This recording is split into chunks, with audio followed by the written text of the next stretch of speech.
Israel's controversial strike on Hamas negotiators in Qatar was opposed by an unlikely member of Netanyahu's cabinet. But just why did the Israeli prime minister steamroll his own cabinet members? Plus, is the Israel war on Hamas expanding to areas that aren't even controlled by Hamas? The U.S. is high-fiving them for all of it. Let's get into it. I'm Paul, U.S. Army combat veteran. Hit subscribe. All right, so this is crazy because Mossad, the Israeli intelligence arm, actually refused to target Hamas officials in Qatar, according to leaked information, right? And this makes sense because, as you might recall, my reaction to this strike was absolute consternation because it made no sense. And for the exact reasons that Mossad says this makes no sense. The original plan that was Israel said to Mossad, we want you to use your ground agents to assassinate Hamas officials in Qatar. This is according to the Washington Post. Israel instead ended up launching airstrikes on Qatar, saying they targeted senior Hamas leaders.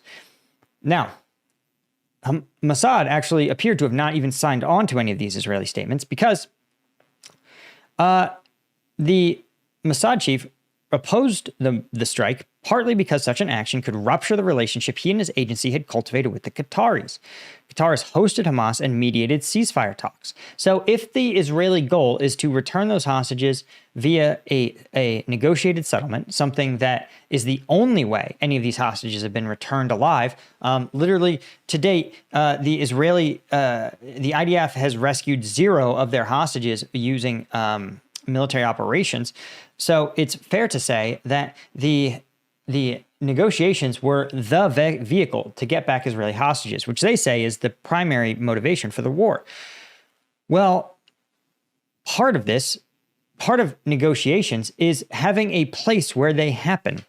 And so the Qataris went to Hamas. They said, listen, we're Qatar. We just gave a $400 million jet to President Trump.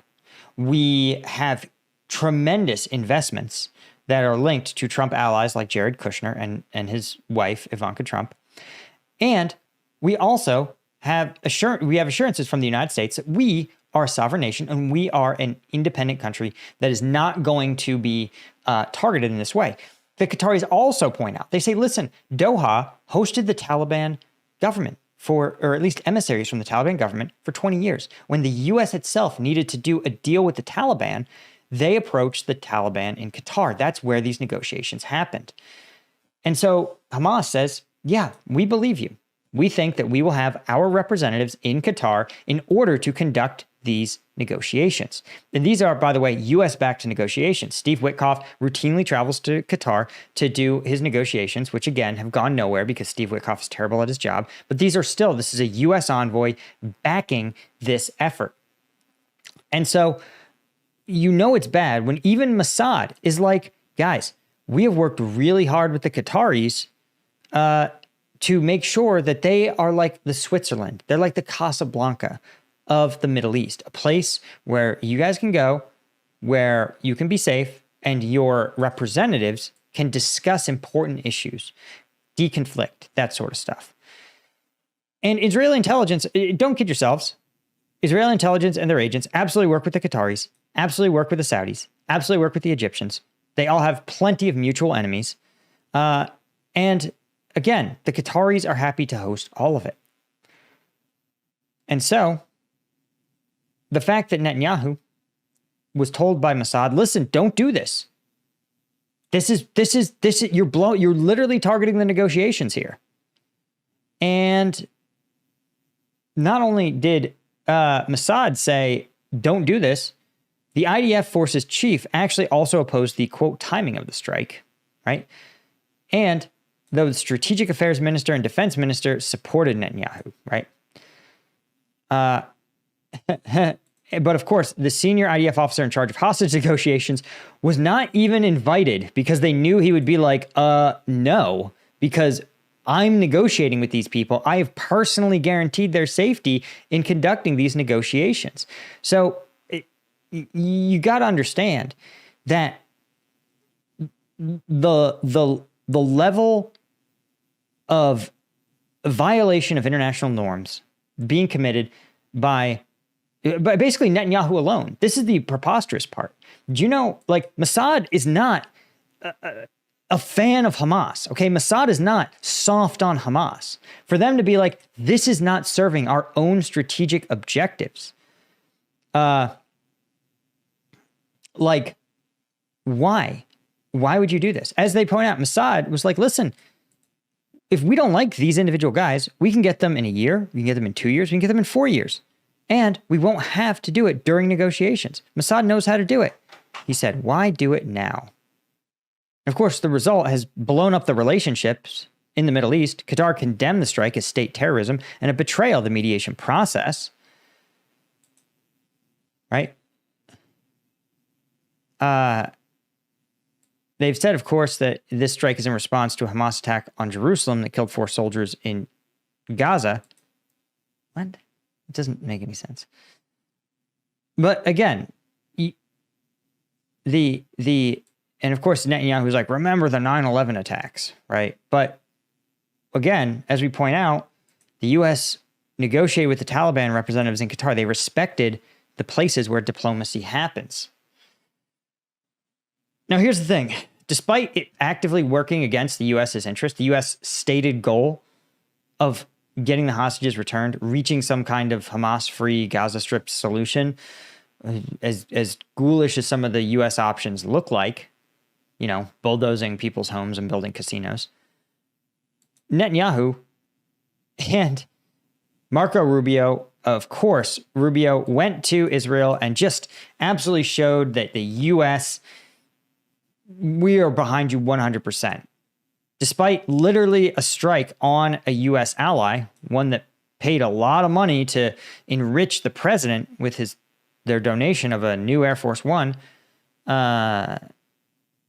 Rubio went out there and said, Qatar, suck it. It sent a message. Yeah, that message is we don't respect the diplomatic process. Right? Especially because Hamas is like, guys, you didn't actually kill the people you tried to kill. Rubio says, quote, the strike didn't fail because it had one central message and we considered it before we launched it. And that is, you can hide, you can run, but we'll get you. This is from, that was Netanyahu. They weren't hiding. They were negotiating. They were negotiating in the Qatari capital. Of course, they killed the 5 members of Hamas and a Qatari security officer, right?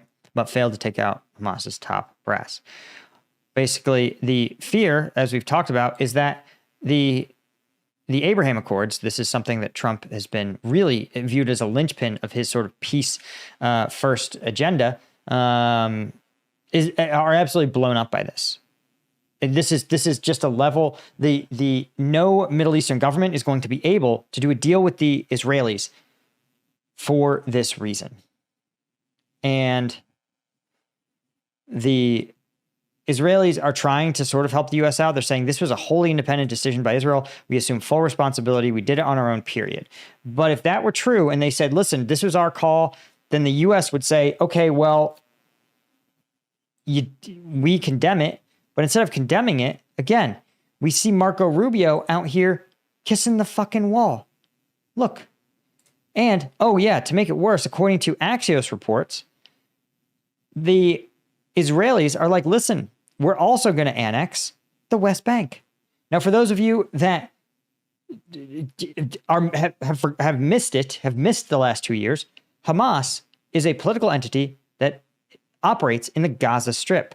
The West Bank is governed by the somewhat more moderate PLO, right? They're different political entities. They actually don't like each other. It's been a core part of the Israeli strategy to be like, hey, we'd like having 2 entities in the 2 different areas that are considered Palestine. Because obviously, the less they can collaborate and coordinate on strategy, the worse their negotiating position is.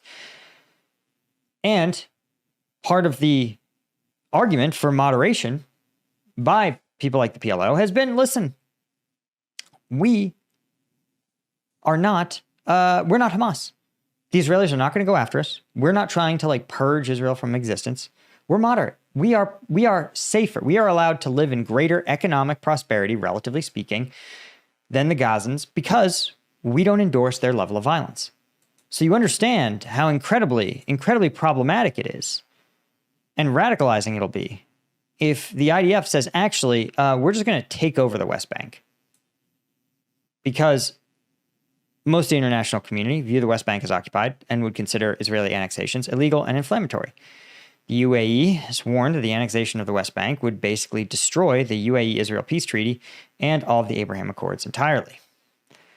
And this is in response to, of course, the UN General Assembly passing what they call the New York Declaration, which is a bunch of feel-good words that say that definitely one day there'll be a Palestinian state. 142 countries voted in favor, 10 voted against them, including America and Israel, with 12 countries abstaining. But what I want you guys to understand, again, two Israeli officials said that Rubio signaled in private meetings he doesn't oppose West Bank annexations. The Trump administration won't stand in the way. And the Trump administration, of course, is like, listen, we don't know what our issue is on this because this is absurd. This has never happened before. This has never been a discussion. This is so escalatory. So, this is obviously a problem for the reasons we just talked about. It's also a dangerous escalation. It also it really just exposes the fact that the Israel justification for the initial Gaza operation was we're going to war with Hamas, the political entity. We're not going to war with the citizens of Gaza. That has been almost comically disproven.